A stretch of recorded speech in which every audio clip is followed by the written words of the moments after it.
Gusto niyo bang malaman kung ano yung interest ng bangko? Magkano interest ng bangko?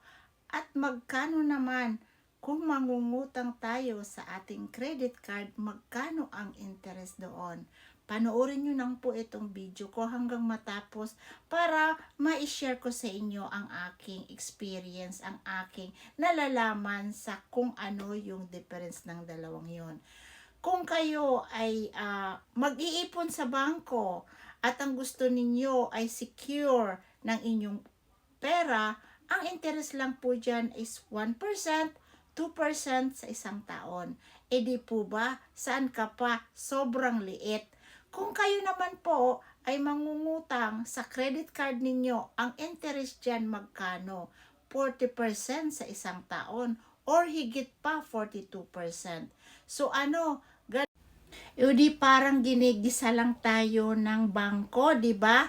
Or ng credit card. Kaya kung kayo ay mag-iipon, siguraduhin ninyo na sa tama ang iniipon ninyo at yon ay tinatawag na paikot-ikot ng pera nyo. Kung kayo naman po natatakot na negosyo, marami naman pong paraan para hindi mawala ang pera ninyo.